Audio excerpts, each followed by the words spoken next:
We got freedom to gain, we feed them the game. Turn on new freedom exchange, we freeing your brain. They trying to shackle your mind, no half of us blind. Remember the past, but never go backwards in time. The ancestors lived through us, they help us build a model community. New Africa is soon to be. So tune in to Sister Marsha, Mujahideen, Imam Bilal, to get your cultural enlightenment now. Welcome back to another edition of New Freedom Exchange, your cultural expression for social dignity and community empowerment. I'm your co-host, Mujahideen, here with... Assalamu alaikum, Sister Marsha. Wa alaikum assalam, everyone. Hope everyone is well, doing well. It's back, another edition. So hope everyone is streaming this New Freedom Network show. If not, get on the stream, share to your Facebook, to your YouTube, subscribe to both of our pages, New Freedom Exchange with an X on Facebook and YouTube, and New Freedom Network as well on Facebook and YouTube. How's everyone doing? Doing pretty good over here. It's a pretty chill weekend once again. I love these days because them busy ones, they come. Trust me, they come. So I appreciate when it's like smooth sailing. So I'm enjoying this one. I know earlier today, I wasn't able to make it, but earlier today, Unified Eat Committee of New Jersey had the Applebee's breakfast. That's a fundraiser that we have to raise funds for both of the Eids. And so we know that Eid al-Adha is coming up. And usually, you know, we get bouncy houses for the children and toys and, you know, entertainment and all the different things that we do for the celebration. And so that's one of the fundraisers that we have. So shout out to the Unified Eat Committee. I hope that the breakfast was a successful breakfast, and I missed y'all this morning. And then there's just a whole bunch of other kind of things just going on all throughout the community right now. Like, it's busy and it's buzzing and it's beautiful. So busy, buzzing, and beautiful. That's the weekend. I heard that 3 B's. I like that. Yeah, I know you caught it. You love that alliteration. That was good. Same here. Everything is good. Everything's good on this side as well. I was looking forward to the. Well, I guess we didn't get a chance to make it down there, but today we had the promo show last week for today's event down in Atlanta with the Imam Bilal Muhammad conference, language conference. Yes. Inshallah, everything went well with that. Right. I hope that went well. Feedback. Yeah. I'm looking forward to that coming around again, because that's something I would love to attend. But it's just so much going on. It's interesting because today I had like 2 other things that didn't wind up happening, and you know, that could have been an opportunity to go to that event, but hope it was good. I'm sure it was, and looking forward to the next one. Much success to the group down in Atlanta. How about you, Bilal? How you been? Alhamdulillah. Okay. Alhamdulillah. Been busy, working, you know, but grateful to be here. Just doing what we need to do to expand. Reaching out to more young men and young women in the mentoring program that I have on Saturdays, and also looking to expand more of our opportunities in terms of what we're doing with Prosperity Marketplace Exchange. So, you know, new news coming for the Prosperity Pie. You know, we're back, but we are also back with more good news and of expansion and just collaboration and a lot of other good things about to happen, inshallah. So I'm very excited for this summer, and looking forward to all of the different events and all the different initiatives happening over the summer. So with that being said, we have... Before we transition, I want to shout out one other group. So today, and I mentioned them last year because I took my daughter to this event, but there's a group out of Jersey called HBCU Excellence. And every year, the first Saturday in June, actually, I'm saying every year, but this is the second year they did it. So the first Saturday in June, they do something called signing day. So for all of the New Jersey students that are going to go to a HBCU in the coming fall, they have them do like a signing pledge for their success going into the school for the fall. And so that was today. And although Anissa went last year as a participant in signing day, when you participate in that, they follow you throughout your throughout your tenure at the college, and there are bonuses and rewards that you get for sticking with them. And so today she was a speaker on the panel. Last year she was signing in preparation to go to Howard University, but this year she was on the panel. And I just wanted to shout that group out because I think that that's something great that they do. Often we see young people signing to join sports teams and this and that and the third, and that's great too. But I love the idea of having a signing day for going on to continue your studies. So just wanted to shout them out before we transitioned. HBCU excellence. Excellent. So nice she had to say it twice. I did. Yeah. I think it's great what they do. Good. Excellent. Perfect. Full circle. And with that being said, we do have upcoming next weekend, the 30th Annual Islamic Heritage Festival and Parade at Penn's Landing, 30 years. It starts with Jummah, Salatul Jummah, June 9th, with Imam Rashad Abdul Rahman, who's the assistant Imam of Atlanta Masjid of Al-Islam. And then it goes into Saturday with the festivities for the parade and also the cultural expression, which we have had last week. We had several of the artists on this flyer with us to talk about the cultural expression that's going to be happening on Saturday. So don't miss it at Penn's Landing. It's 30 years. Come out June 9th, June 10th. It's a free event. Free. Come down to Independence Hall for Jummah.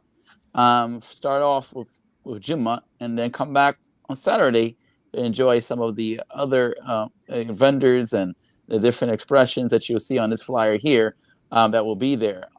We have Sister Nilam, we have Brother Zaid, our brother Zaid Hamid, we have Barakat Salam, we have Sister Kiliani performing, we have Yusuf Assad performing, we have Moses the Comic who's hosting, we have, who else? We have the African Dance Ensemble, is that it? Is that what they call it? Yes. Universal African Dance Ensemble? They're always great. Yeah, they're always great. Always bring the heat. And I don't want to pronounce our brother's name right, Mujahideen. So Jamaluddin, I didn't catch the last name. You closed it off. yeah.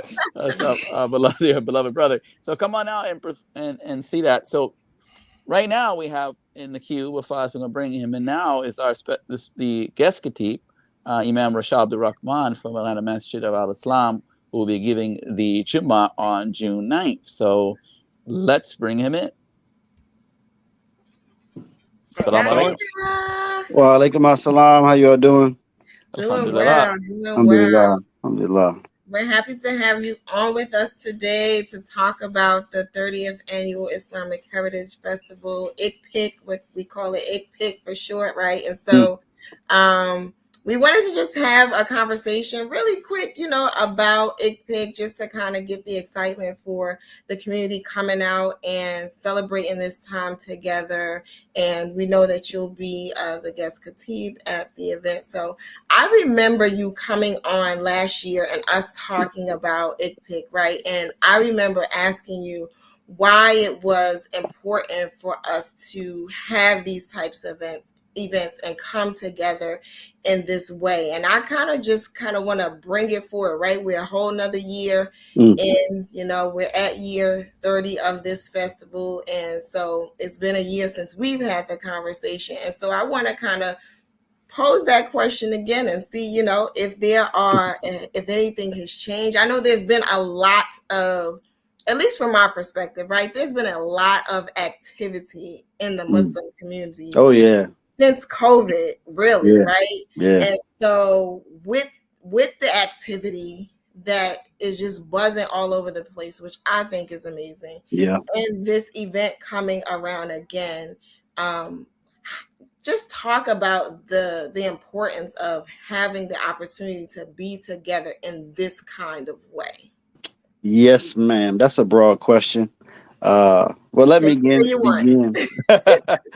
Begin. Bismillah. Bismillahir Rahmanir Rahim. I first would want to extend my thanks to you all for inviting me on, and just being able to share. It's interesting because Sister Kathy, I think she texted me last night. She said, "You still gonna be able to do the program?" I said, "Sure." And I heard you mention Marsha, you have some events going on this weekend. As you all mentioned, we have the W.D. Muhammad Language of Imam W.D. Muhammad Conference.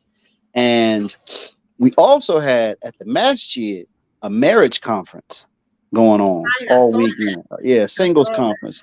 And some people from out of town came, good attendance. My wife is actually a student. She's actually finished in Sister Khadijah's program. It was a 4-year program. Now, Sister Khadijah wasn't there. This particular conference was put on by students of hers. But some people came from out of town for that. So my wife was there. Then she came to meet me because I was speaking at the singles conference. And then we ended up back home, and I went to sleep. And I woke up just in time, about a half hour early for this. I'm just saying all of that to say the community seems to be very active. And you really hit it on the nose. The community has become active since COVID.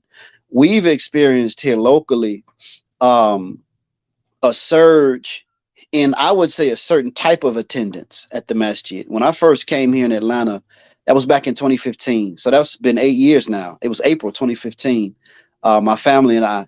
And there was really, I would say, the quote unquote older guard there, the ones who were in the Nation of Islam, made the transition under Imam. Many of them came in under Imam Muhammad. That was pretty much, it's almost everyone. Now that group is still there, but since before, during, and after COVID, a lot of them have just passed away. But our numbers really are increasing. Like we were having conversations yesterday about, it seems like it's no room anymore. Everyone's in the overflow room, and it's too hot for that, So, but these are all new people. And I see this as a good thing because Islam is growing. And I know that it's growing not just in our area, in other areas as well. What does all this have to do with ICPIC? I think that situations like this, where we really are able to come together, have cultural expression, express our lives as a Muslim culture, they're very beneficial for our growth. Because something about culture, particularly music and like you have Zayd coming. I know Zayd is a spoken word artist. Poetry, things of that nature, they have a certain gravity to them that can pull people and hold people, perhaps in a way that even teaching can't do all the time. Because in these various African American masjids, it's becoming more and more the case where it's a mixture of histories. It's not just former Nation of Islam, Imam Muhammad, Jamil El-Amin. It's a little bit of everyone. And more as time goes on, the converts, if they don't already, they're going to outnumber those of us who come from, like my parents were in the Nation of Islam. And how do we hold them? What do we hold them with? Obviously, we want education to be the centerpiece. That's always the centerpiece of our life. But I would also say what's of immediate value, direct and present value for this growth is just things like this. The ICPIC. We had a Eid parade a month or so ago. And I mean, it does wonders for some reason. I don't even know. I can't even really explain it, but it does wonders for the community spirit. And inshallah, we'll have another one for Eid al-Adha. I know you were just speaking as well, Sister Marsha, about Eid al-Adha. But what's interesting, I see some of the people like Nilam primarily. She's from the nation. Now, I don't know how she practices in terms of the worship and belief, but I know traditionally she's a nation sister. But they loved her here. She'll be at ICPIC. You know what I'm saying? So there's sort of this mixing going on with these younger generations that we've all come through this wonderful experience. Last year, I enjoyed myself. This was my first time. Now, I'm going to say this loud. I had never heard of it before. Me either, Imam. That was my first time too. But okay. I was jumping. Yeah, and I asked Suleiman, Imam Suleiman here. I said, "Have you heard it?" He said, "Yeah, man, ICPIC is supposed to be jumping every year." I was like, "Okay, well, fine." I was going to go anyway, but I had just never heard of it. I just, Sister Kafi is one of those people who, those of us who came, like I'm born in the community, but I wasn't really going anything national until about 02, 03. And Sister Kafi was like all since I met her, she was always one of those workers. At the time, she was married to I think they were married at that. Yeah, they were married at that time. Imam Rasul, who passed away. And you had persons like, that couple, Rahman Khan, his wife. I look up that they're like big brothers and sisters to me. So if she says, "Hey, I want you, can you do this?" My spirit will never just be like, "No." It got to be something crazy. Like, you want to jump off this building? I'm like, "No, Sister Kathy, I'm not going to do that." But anything else, so I just went along. But then I accepted, I'll put it that way. But when I had met her father. But I think just the nature of the conversations that we had, I got to know him a little better last year. I really enjoyed just being in his presence. So I have a space in my heart for them and the work that they've been doing. And even seeing that this is 30 years is amazing, because you all know a lot of things in our community, they'll have a good run, they'll kind of fade out. So it speaks a lot for them. But the main point I was getting to was, I remember when we were there, a lot of the younger people, I think the headline act was like Wali Ali, who's very popular in our community, but he's from a certain generation. He's like from our parents' generation. He's down here. He spends like 2 weeks in Atlanta and 2 weeks in like Boston or something like that. But he was giving me those Luther vibes last year, though. So yeah, that's what it was. So that's what they were saying. They were like, this is good, but we want to bring in some younger people, and that's kind of what I see on this lineup, on this flyer. I think that's really good. I think the older people, they're with us. They're they've given their life to this. They're not going anywhere. So whatever we have, they'll show up and support. So I think it's better to now, across the country, I'm saying, with any event we do, to invest in these younger, conscious Muslim performers, people of cultural expression, and add more younger people to the planning. And it seems that that's what they're doing. I'm going to be speaking for the Jumu'ah, but then you have these performers throughout the weekend. I think that's very, very good. And it does a lot for our public image and our presence in America as African-American Muslims. Real quickly, man, I know you mentioned, I know we have to go shortly, but I know you mentioned earlier about the pull of the culture on the young people. What about the responsibility of integrating the faith? We have these conversations with people in the culture, and them trying to reconcile their faith with their cultural expression. Can you just speak to that a little bit? Yeah, and it's no rush, you all. I know we talked about time, but I'm on you all's time. I just that was a schedule thing I just didn't know about. But no, I mean, I really believe that our artists have an opportunity to be in the vanguard of the presentation of Islam. I mean, we're not in an environment where academic excellence is uppermost. Like, people nowadays are not going home to read books after school or after a long day of work. We don't come home and relax with a book like perhaps we did in times past. We come home, we listen to music on the way home, we turn on YouTube, we get on social media. And I do believe that you all are, perhaps a lot of us are familiar with Imam Muhammad's one of the final things he said on that issue. Which is that we have to go after our people through the culture. They don't want to really hear us give speeches anymore, but we have to go after them through the culture. So he himself was writing poetry. He was writing novels. He wrote songs. It's not that cultural expression like that. It's not that will be our whole life, but it's a very excellent way to reach our people, because that's where they are. Just think about a movie like Black Panther. You know what I mean? I was thinking about this recently, because there's been a lot of discussion about Little Mermaid, for example. And you compare like the new Little Mermaid, the black one, with they remade a Black Annie. You have these discussions about these recasting these traditionally white figures, and I don't want to go in that direction, but I'm not really a fan of that. I believe that make your own character, but I think that's part of what was so effective and powerful about the Black Panther movie. It was just though it comes from Marvel Comics, it was an authentic story based in Africa with its own culture, though mythological. And I think that resonates with people. And it just did. Like we started seeing people for our gatherings and our Eids, people were wearing more, they were African garbs and things like that, like the nice cut up. Yeah, that's right. And they were doing it like much more proud. At that time, I was working at Muhammad schools. A lot of the younger boys started wearing that nappy fro. It's an afro and it's nappy, but it's lined up. Right. And they were taking pride in it. And I even remember some of the older educators like cut it off as nappy because they come from a time where, comb your hair and make it look.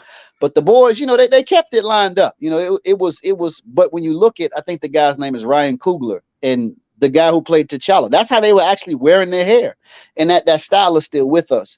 I'm just using that as an example to say cultural expression is extremely potent for reaching us in our spirit.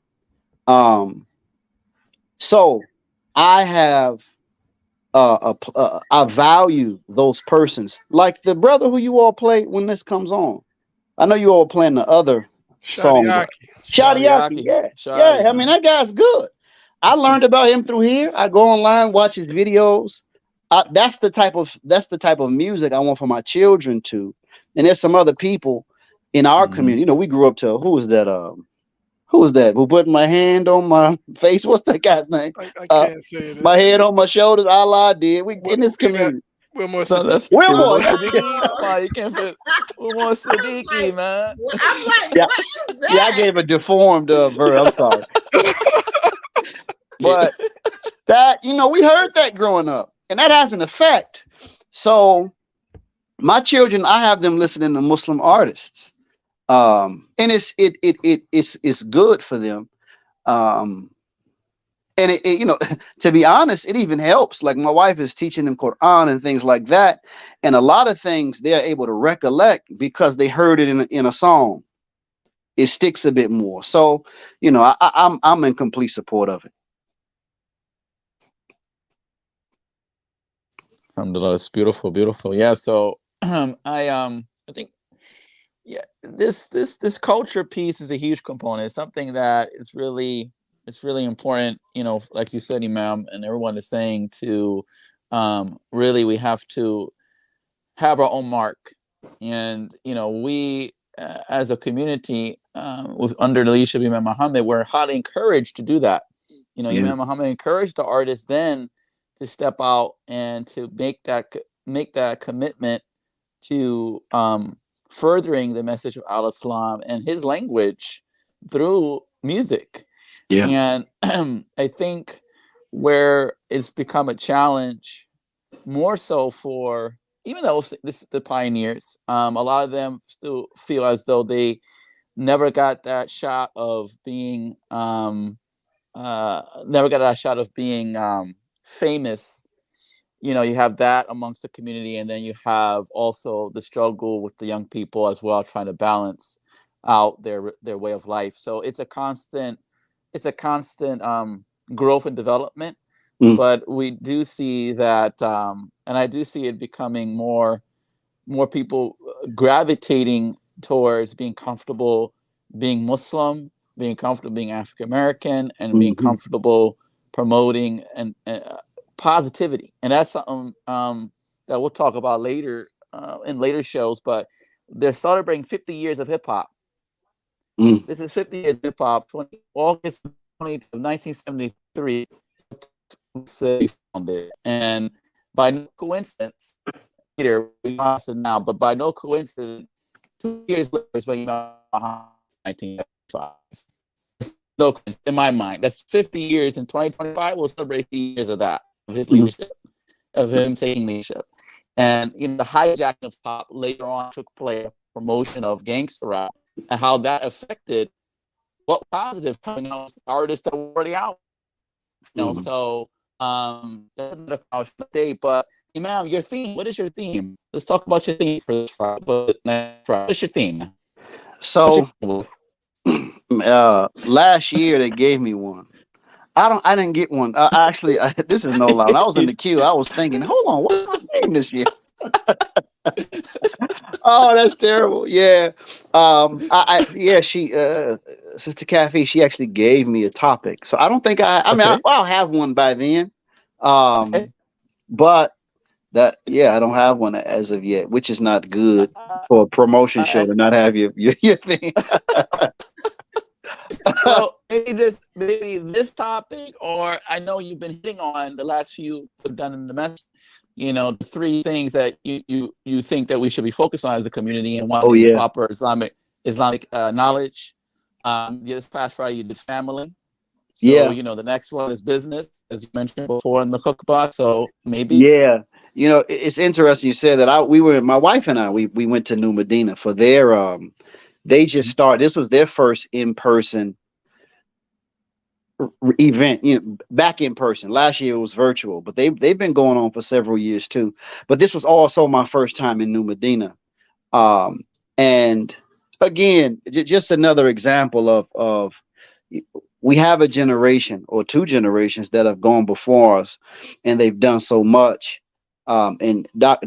Rashad Ali, he really gave a beautiful rundown of the work that they have done and the projection of where they want to go.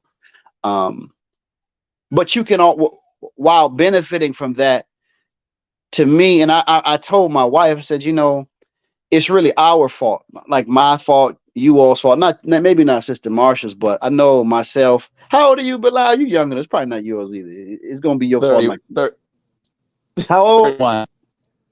Oh yeah, you too. It's on another. What I'm about to say is, we often talk about. I'm telling myself this, and I'm telling this to my wife, kind of reflecting. We often talk about what the community is not doing, what we need, but really, we're of the age where, look, if people are going to join our community, it's through us. You know what I mean? It's not going to be because of Imam such and such, who's 80, or Imam Shabazz, who's 79. The 20s, 30s, and 40s, we're the ones that should be running our leg of the race. And it's not even about, obviously, we want them to join our masjids, but it's not even about that necessarily. It's about getting this unique thinking and morality, this spirit in the environment, and people accepting that. So that's what I've been experiencing here in Atlanta. So I'll say I've been doing it to a degree. We actually are having a lot of success in that regards. At the same time, we can do so much more. So I know that's been on my spirit, and that's why you've been here. I've been touching on those things. So I did family, and I mentioned those three in New Medina because it's the same. Like everywhere you go, you can clearly see, man, if we got married, studied the religion in our homes and generated, I don't want to use it in a cliche way, but I'm going to say generate wealth. They say cliche like generational wealth and all of that, but you can't have a generational wealth without being married. And Islamically, it can't pass down unless like there's a young brother who studies with us, who he actually he has a very successful law firm here, but he's actually pursuing ijaza in Islamic inheritance law. He's on the verge of completing that because that's a kind of knowledge that we need to have, and he's going to, through his firm, he's working on making that available for us in the community. But in any event, so I more than likely, whatever they give me as a topic, I'll be speaking about those three. I think when we can get those three, I'll be happy with one of those things being solidified. Family, look, if we all just was married and solid, I can die happy. I think education is the primary thing, but I think that because in order to live the full Muslim life, we have to be educated on what this religion is. That's just a must. However, if we all got married and were in families and we were protecting our women, protecting our children, that would suggest that we were just normal. You know what I mean? Like these are normal functioning people. They know that they should be together.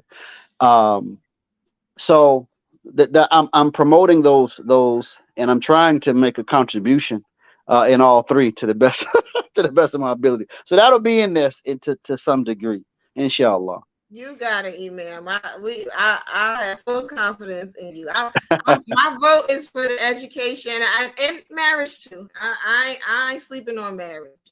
Okay, good. We're praying for all the unmarried folks. Yeah, we gotta have it. But my vote is for education, because I just feel like, you know, so many people struggle with and Mujahideen talks about it earlier, that whole reconciliation of the thing that we're doing, and our faith, and I don't know, we just struggle with that a little bit, and so I feel like for the more people who can reconcile that in themselves, and then go forward and confident in marrying or knowing that the thing that you do exists within your faith and not separating it out, I think we'd be in a better place. But whatever you bring to us, I'm sure is going to be something to propel us forward. So I'm looking forward to it. Alhamdulillah. Yes, ma'am. Alhamdulillah. Excellent. So we thank you for coming on with us this brief moment we had to catch up and share and invite the people to come out to Independence Mall. I changed it. I had Independence Hall, where they did the signing of the Declaration of Independence across the street from the Liberty Bell. There's also the Jewish Museum there, and they also have the Bible Institute there as well. So it's very, they said it's the most historic mile in America for the foundation of this country, this nation. So you speaking there, giving us that insight of the cornerstone of our community going forward is not just timely for us, but also for the nation at large. So we thank you for coming on and joining us. Again, it's just the Islamic, we say ICPIC, but I just got to put a little respect on their name. Islamic Cultural Preservation and Information Council. It's a 30-plus-year-old institution. This festival has been going on for about 30 years now. As was mentioned, Penn's Landing, June 9th and 10th. Get the Jummah in, out in the open, where the general public can hear the true, clear message of al-Islam on the ground, right? And not that stuff you hear on the news and all that stuff that gets contorted. You can hear firsthand what the religion of al-Islam is, and especially how we need to apply it in America. So again, we thank you, Brother Imam, for sharing with us your time and your insights, inshallah. Oh, thank you all. Yes, sir. Until next time, we have some shows coming up. We got a new series coming out, talk about marriage. It's called The Couple Showcase, the first Saturday of the month. We weren't prepared this week because we had this last promo show, but inshallah in July, we already have one of our couples, and we're definitely looking to the man. We got to send him an invitation to bring on his wife and others. Please do. Yes, sir. To highlight those couples that have been successful in marriage, and to give us the really thing we want to talk about. And we don't have that much time now. Is a lot of myth, a lot of things that people assume that comes with marriage, but it's a practical, just like every other relationship, I believe. So inshallah, we have that every first Saturday, and then some other shows. And our Sister Marsha, program director, she developed a live stream guide, so that'll be coming out soon. You'll see all the shows that we have and other shows that we promote on this platform, inshallah. And then, as Bilal mentioned, our prosperity marketplace. Check us out on Facebook, where we have some of our own Black-owned products from We Buy Black, and from True Detergent, and from Browndages. We're a new distributor of Browndages as well. So check us out, inshallah, on that platform. Until next time, peace. Assalamu alaikum, everyone. Assalamu alaikum. We'll be outside, y'all. Sending love in every shade of brown to you. Sending love in every shade of brown to you. Sending love in every shade of brown to you. Sending love in every shade of brown. They say the first cutter be the one that sets the tone, to add pressure to a lesser known flesh and bone, to look different than the picture shown, and to be a rebel means you're not about to settle till you get your own. This one's for all my outside of the box thinkers, with bumblebee stingers and paper cut fingers and scrapes on their kneecaps. I know the pain lingers. The healthy way to heal a broken wing is to give it love. Sending love in every shade of brown to you. Sending love in every shade of brown to you. Sending love in every shade of brown to you. Sending love in every shade of brown, shade of brown. Yeah, the thing about community is how proud it is. We understand what well balanced and what grounded is. And love is the hinge that heals and mends, conceals and blends, and keeps us all covered. That's grounded shit. We say it's all black when it's all love. And it's ground when it's all good. Groundages, we help heal the hurt. So put us on. I said you gotta put us on.